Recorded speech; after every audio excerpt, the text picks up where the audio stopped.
제가 본문 말씀 봉독하겠습니다. 살인하지 말라.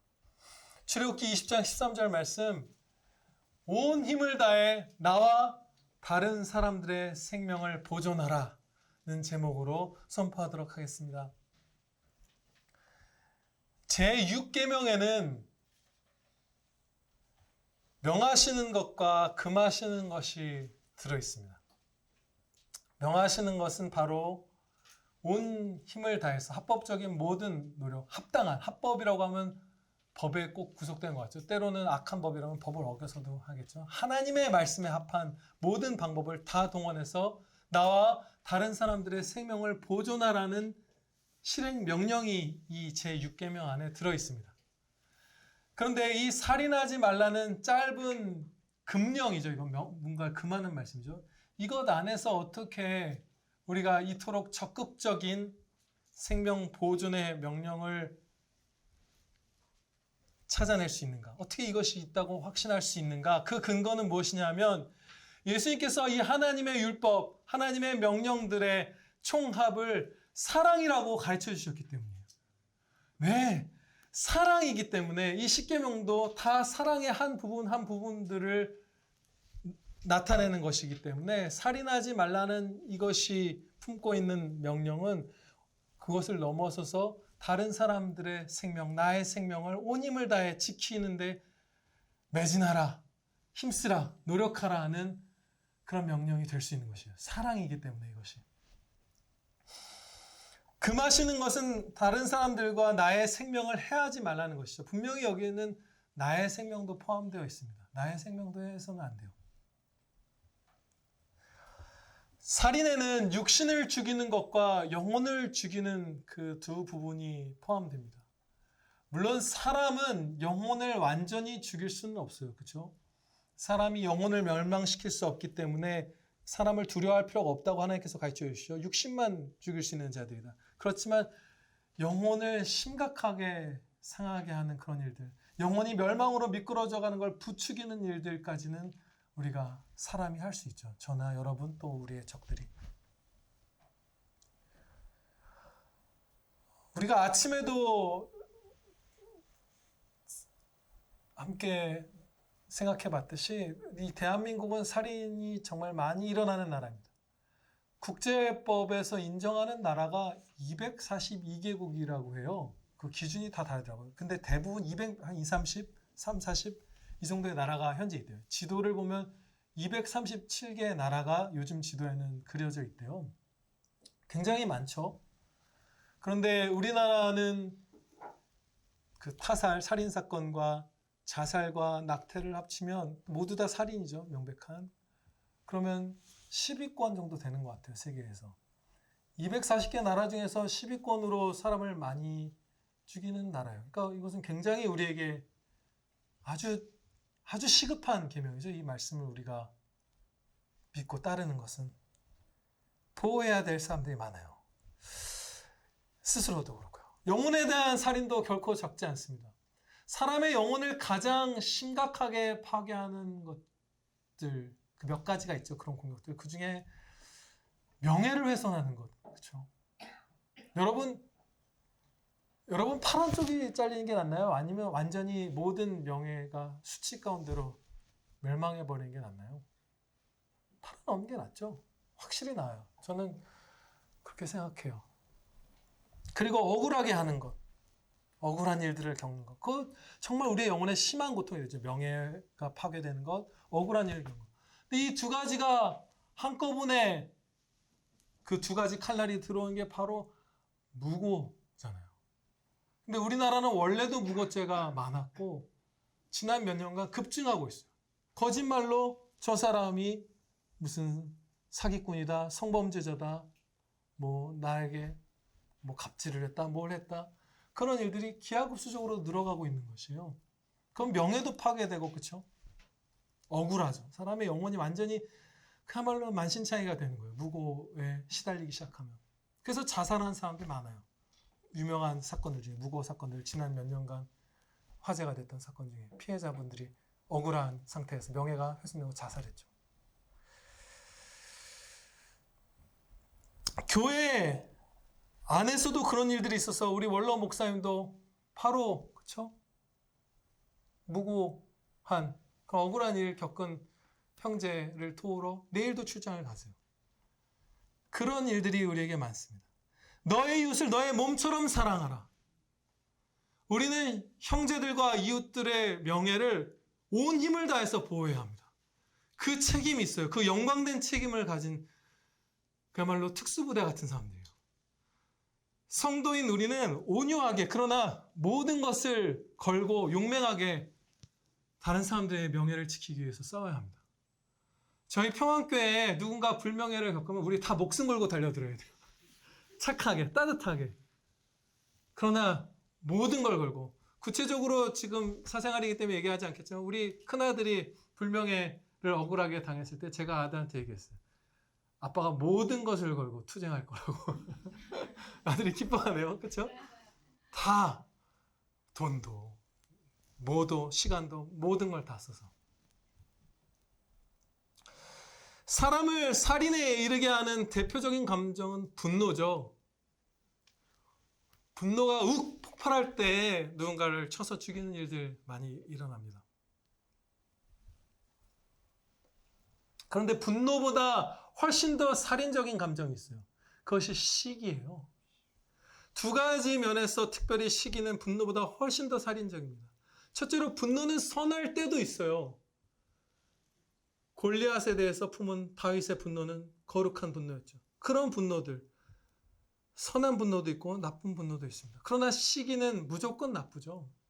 다른 사람이 은혜 입은 것을 나의 그 화로 바꿔버리는 거잖아요. 그리고 분노는 두 번째로 일시적이에요. 대부분. 그렇죠? 그러나 시기는 지속적입니다.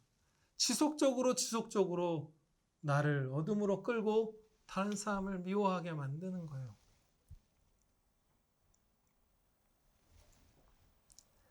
그래서 우리가 시기를 품었을 때는 즉각 영혼의 무릎을 꿇고 그 시기한 죄를 주님께 고백하고 용서해 주시기를 빌고 그리고 은혜 입은 그 사람과 함께 기뻐하는 데까지 나가야 합니다.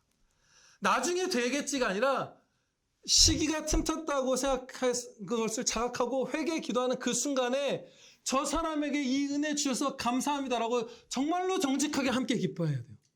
그 노력을 해야 돼요. 그럼 그것을 하게 해주십니다. 그때 비로소 우리는 시기를 회개한 거예요. 거기서 벗어난 거예요. 진짜 함께 기뻐하는 그 자리까지 갈 때 병이 낫는 거죠. 시기의 병이.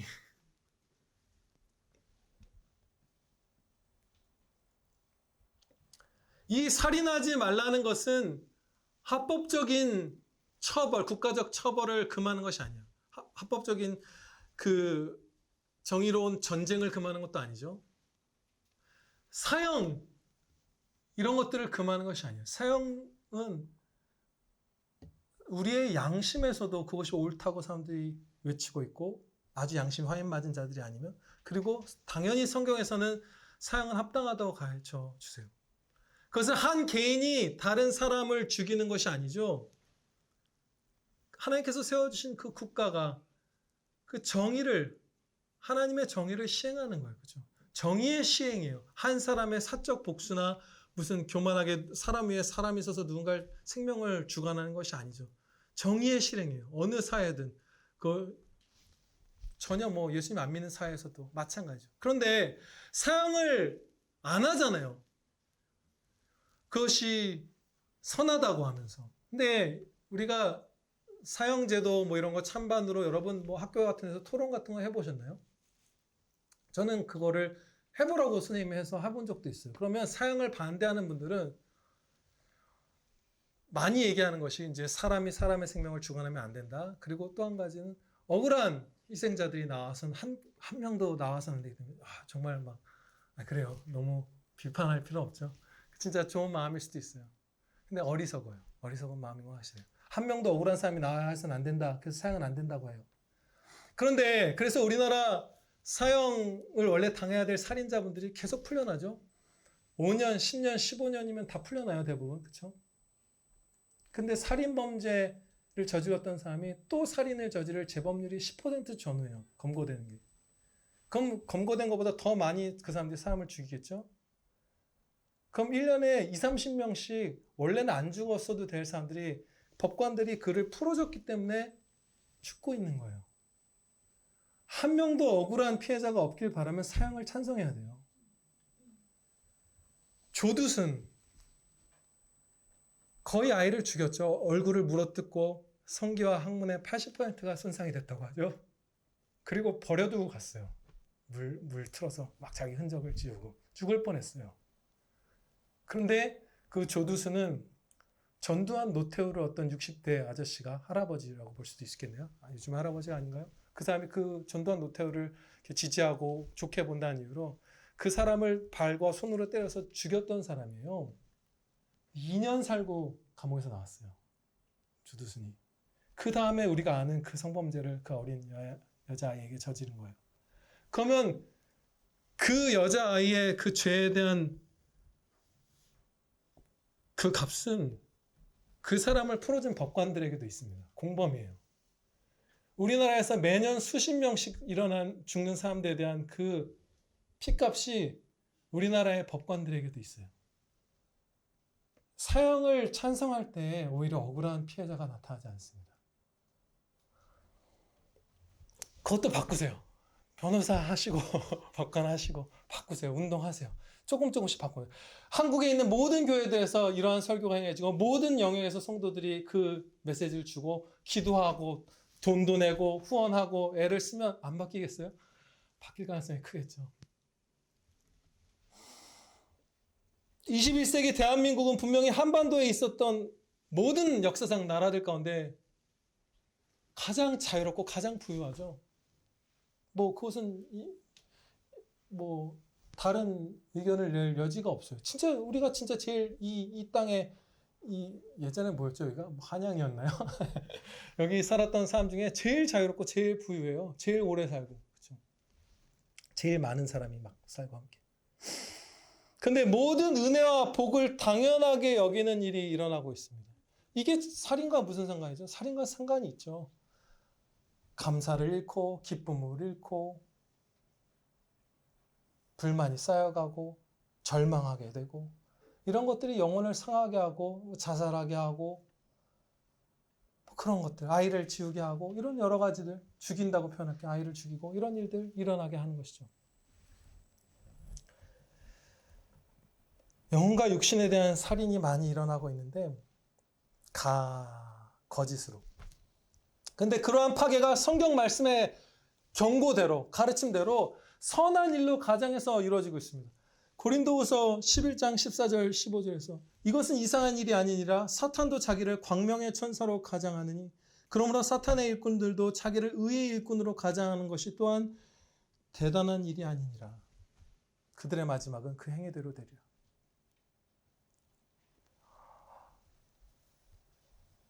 이와 같은 일이 우리나라의 경우 국가가 주도하는 복지의 이름으로 행해지고 있어요. 국가 주도의 복지라는 이름으로 사람의 영혼과 육신을 파괴하는 일이, 살인 행위가 일어나고 있어요. 이상하죠? 복지 너무나 선해 보이는 것인데 저는 지금 개인의 정치적인 견해나 이런 걸 아예 말씀 안 드릴 거예요. 성경 말씀만 얘기할 거예요. 그것이 우리를 죽이는 칼날이에요. 좀 더 구체적으로 얘기하면 국가 주도의 복지를 확대함으로써 도덕적 고리, 사랑의 고리, 사랑의 자유 이런 것들을 다 파괴하여 감사도 사랑도 다 죽이고 있어요. 사람들 사이에서. 저나 여러분에게 누군가가 도와달라고 하면 여러분 그런 경험 있으시죠? 누가 도와달라고 할 때 있어요. 그러면 우리가 자발적으로 그 사람이 정말로 도움을 받을 만한 사람이라고 생각한다면 그 도와주는 게 합당하다고 생각한다면 돕죠. 지갑을 열죠. 재물을 나눠요. 그러면 나누어주는 우리는 자발적으로 참된 사랑을 할 수 있었던 것이죠. 그리고 도움을 우리에게 받은 사람은 무엇이죠? 도와달라고 시인하고 자기가 도움받은 사람이라는 것을 시인하고 또 상당 부분 감사의 자리로 나아갈 수도 있죠. 그렇죠? 내가 도와달라고 해서 이 사람이 선의로 자의적으로 자발적으로 도와주었으니까 감사가 많이 생겨나죠. 그리고 양심의 어떤 자기가 만약에 죄악된 것으로 인해서 도움이 필요한 지경에 이르렀다면 찔림도 느끼겠죠. 내가 태만으로, 내 알코올 중독으로, 내 마약 중독으로 내가 지금 끼니를 못해서 도와달라고 구걸했으면 그 도와준 사람에 대해서 양심이 살아남아 있다면 어느 정도 찔림도 받겠죠. 그런데 국가가 이 일에 끼어드는 거예요. 성실하게 일해서 어느 이상으로 돈을 버는 사람들한테 세금을 막 확대하죠. 요즘 복지, 보편복지니 무슨 뭐니 뭐 나중에 기본소득까지 나오죠. 온갖 해서 세금은 당연히 증세될 수밖에 없어요. 그 경제 이론으로도 당연히 말도 안 되고 성경적이지 않죠. 국가가 우리한테 거두는 거예요. 나는 이 사람한테 도움을 주기 싫어요. 그게 우리가 사랑이 없어서가 아니라 어쨌든 우리가 누군가를 돕느냐 안 돕느냐는 우리의 자유고 도울 대상도 우리가 선택할 자유가 주어져야 돼요. 정말 선하게 살고 열심히 일하던 사람인데 다쳐서 그 마음은 선하고 막 열정이 있는데 정말 급격하게 위험에 그 막 위기에 처한 사람, 그런 사람들을 돕는 게 우선적이잖아요. 일자리도 주고 집도 줘도 술에 취해서 못 살고 일하는 게 싫어서 노숙한 사람들에게 도와주는 게 우선순위가 명백하게 아니잖아요. 그런데 국가 주도의 그 복지를 확대시키면 우리의 돈을 국가가 맘대로 뺏어가서 도움을 우리가 주기도 싫은 사람들한테 맘대로 주어서 우리의 자발적 사랑을 박탈하고 받은 사람들, 도움을 받은 사람들은 도와달라고도 안 하죠. 자기가 도움받았다는 인식조차 안 하게 돼요. 그래서 감사하지도 않고 양심의 찔림도 받지 않아요. 그리고 점점 도움을 받는 게 너의 당연한 권리라고 하죠. 호의를 받은 게 아니라 권리라고 하죠. 그래서 기본소득이란 말까지 나왔죠. 왜 아무 일도 안 해도 소득을 받는 게 기본이죠? 그러면 누군가는 일해서 그 소득을 만들어내는 거잖아요. 열심히 일하는 사람들이 만든 걸 아무 일도 안 한 사람이 받는 것이 왜 당연해서 배급도 아니고 소득이란 말, 소득은 일한 소산이란 거잖아요. 왜 그것을 받아야 하는 것이죠? 그러면 여러분들 복지 지금 대상으로 받는 사람들, 그런 사람들이 지금 세금 많이 내는 그 부유한 사람들에게 감사하고 있는 것 같은가요? 전혀 안 하죠. 사적인 영역에서 자유롭게 자발적인 선의로, 호의로, 사랑으로 복지가 이루어지게 했으면 감사한 사람 많았을 거예요. 함부로 부작용 못했을 거예요. 근데 나라가 세금으로 뺏어가서 맘대로 아무한테나 살펴버리니까 감사하지 않죠. 우리 교회에서 세금 누가 많이 낼까요? 박 집사님 좀 많이 내시나요? 그 좋은 회사 다니시니까. 서 집사님 이런 분들. 어떠셨죠? 부자가 악한가요? 수술하시고 주일날, 지난주 주일날 그 몸이 안 좋아서 똑바로 못 섰어요. 이렇게 기대서 서 계셨어요, 박준 집사님. 그리고 월요일날 출근하셨어요. 서영수 집사님은 고등학교 3학년 때, 그분 서울대 가셨잖아요. 고등학교 옆이 집인데 학교 기숙사에서 365일 중에 363일을 공부했대요. 그래서 서울대 가서 부유한 사람이 된 거예요. 계속 열심히 일하니까, 추월하고 일하니까 성실하게 책임을 다하고. 근데 그런 분들에게서 세금을 맘대로 더 걷어가서 저기 널브러져 있는, 일할 수 있는데도 안 하는 사람들, 그런 사람들 정말 많거든요. 제가 아는 어떤 목사님도 가출 청소년들한테 일자리도 주고 집도 얻어줬는데, 헌신적으로. 거기서 혼숙하고 술 퍼먹고 일 안 하고 그런 아이들도 있어요. 거기서 열심히 해서 선생님이 되고 이런 아이들도 있지만, 그럼 누구를 우리가 더 도와줘야 되겠어요? 자기 스스로 노숙하는 사람인지, 아니면 정말 재기하려고 하는 그 사람인지. 그럼 그 사람을 도와주면 그 사람은 우리한테 감사하다고 할 거예요. 도덕의 고리, 사랑의 고리가 있는 거예요. 근데 국가 주도의 그 복지를 확대시키면 시킬수록 그것은 다 깨집니다.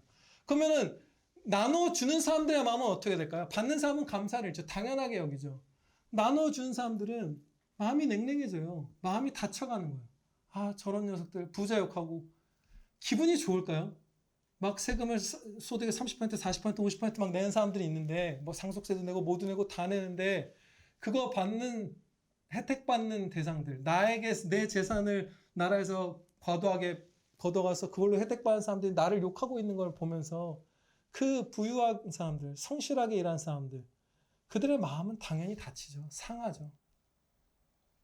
사랑도 감사도 복지라는, 국가주도의 복지라는 선한 이름으로 파괴되고 있는 것이요. 그리고 더 심각하죠.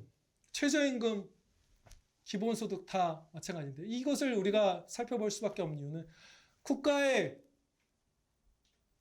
거의 절반 이상이 그것에 동의하고 있잖아요. 최저임금을 막 올려라.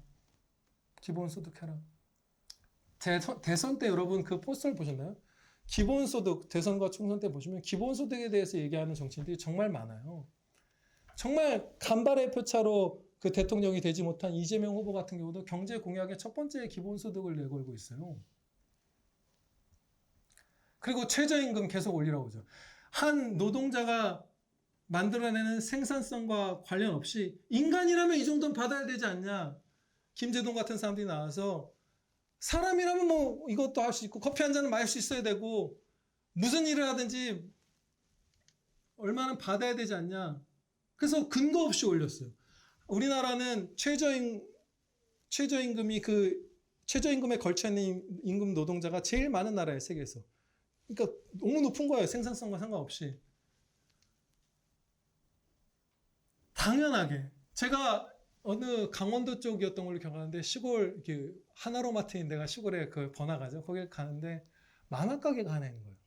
거리엔 당연히 사람 한 명도 없죠. 거의 시골 동네니까 차들만 몇 대 와서 캠핑 온 사람들 뭐 하나로마트 가서 소고기 사. 저 만화가게 저기서 한 사람한테 시급을 10,000원을 주고 운영이 가능할까? 생산성이 전혀 안 되잖아요. 그런 일자리들이 얼마나 많아요, 우리나라에. 그러면 어떻게 할까요? 법을 어기거나 문을 닫거나 뭐 어떤 수를 쓰겠죠. 제가 인천공항에 가서 비행기를 타려고 하는데 작은 규모의 항공사들은 터미널을 옮겨서 막 멀리 가서 비행기 타잖아요. 거기 가면 무슨 음료수 파는 가게가 있는데 제가 갈 때 다양한 시간대에 다양한 연도에 가봤는데 항상 텅텅 비어 있어요. 근데 항상 아르바이트생은 2명 있죠. 그냥 앉아 있거나 서 있는 거예요. 1시간 중에 한 10잔 음료수 만들고 계속 서 있는 거예요. 근데 10,000원을 줘야 돼요. 그렇죠? 그게 당연하대요. 그 사람의 생산성과 상관없이, 그 사람이 수고한 것 이런 것과 상관없이. 우리나라에서 똑똑하고 대학원을 나온 사람도 하도 그 좌익 이데올로기에 물들어서 생산성과 임금이 아주 절대적으로 밀접한 관계를 갖고 있다는 걸 아무리 설명해도 못 받아들여요. 왜 생산성에 따라서 임금을 받아야 되냐는 거예요. 당연한 거잖아요. 너무 당연한 거잖아요. 눈깔 10개 붙이면 10개 어치 받아야 되는 거잖아요. 근데 10개 붙인 사람한테 50개를 주라고 하는 거가 지금 한국의 최저임금 제도잖아요. 인간이면 받아야 돼. 왜 받아야 되죠? 왜 내가 일한 것보다 더 받아야 되죠? 당연히. 그래서 감사를 잃는 거예요. 지금 우리나라는 어느 유례 없이 거기서부터 이어져 온 얘기죠. 한반도에 살았던 어떤 인간, 어떤 국가의 백성보다도 더 자유롭고 더 부유한데 감사가 없어요. 다 당연하게 여겨요.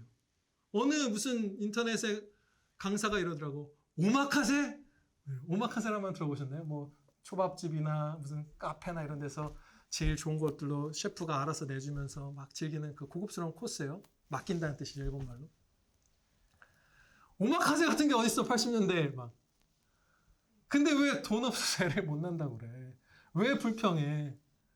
유례 없이 부유하게 사는데 해외여행 자유화가 된 지도 얼마 안 됐잖아요. 80년대, 90년대 젊은 시절을 보낸 사람들은 못 갔잖아요, 여행도. 근데 우리 교회 대학 진학률은 100%죠, 우리 교회. 100%예요. 유럽 여행, 미국 여행 이런 거 거의 100%예요, 그것도. 막 엄청난 비율로 가요. 근데 왜 그걸 다 당연하게 여기고 불평하죠? 그런 흐름들이 다 있는 거예요. 최저임금을 올려라. 인간이면 이걸 누려야 된다. 일 안 해도 기본소득 받아야 된다. 근데 기본소득 이런 걸 주장하는 사람이 인구의 절반이잖아요. 크리스찬 가운데도 상당수가 그것을 아무렇지 않게 받아들이잖아요. 철저하게 반성경적이죠. 기본소득이 역사 가운데 처음 의미 있게 등장한, 거의 최초의 등장으로 본 게 토머스 모어의 유토피아예요. 토머스 모어는 카톨릭과 성공회에서는 그 성인으로 추대된 사람이에요. 근데 이 토머스 모어가 누구냐면 거기 보면 막 기본소득 받고 이렇게 하루에 6시간만 일하고 뭐 이런 거 나오거든요. 되게 약간 그 사회주의, 공산주의, 그 막시즘하고 되게 연결된 어떤 부분들이 있어요. 보면 조금 읽어봤지만. 그런데 이 토마스 모어가 바로 틴데일 선생님. 목숨을 걸고 결국 순교하셨죠. 그 성경을 그리스어 언어에서 영어로 번역해서 그 모든 성경을 영어로 갖지 않고서는 결코 우리나라의 이 이웃들을 복음을 전하고 성화를 이루고 영원 구원을 받게 하는 일이 영어 성경이 없이는 결코 불가능해서 목숨을 걸고 또 그 동지들도 다 목숨을 걸고서 그 성경 번역을 했던 게 틴데일인데 그 틴데일을 마귀의 자식이라고 부르면서 화형에 처한 게 바로 이 토머스 모어예요. 자존감 때도 그랬죠. 이 스웨덴버리 이단이 자존감이라는 말의 뿌리였죠. 이 기본소득의 뿌리 같은 사람도 그런 사람이에요. 그런데 아무렇지도 않게 그게 선하다고 우리가 착각하는 안타까운 현실이 있는 거예요. 제가 이 이야기를 길게 드린 이유는 무엇이죠? 온 국가적으로 지금 영혼과 육신이 파괴되고 있다는 거죠. 감사도 잃어가고 만족도 잃어가고 냉랭해지고 무정해지고 그 가운데서 사실은 가진 게 많고 너무나 부유하고 자유로운 사람들이 절망하기 시작하고 목숨을 끊기 시작하고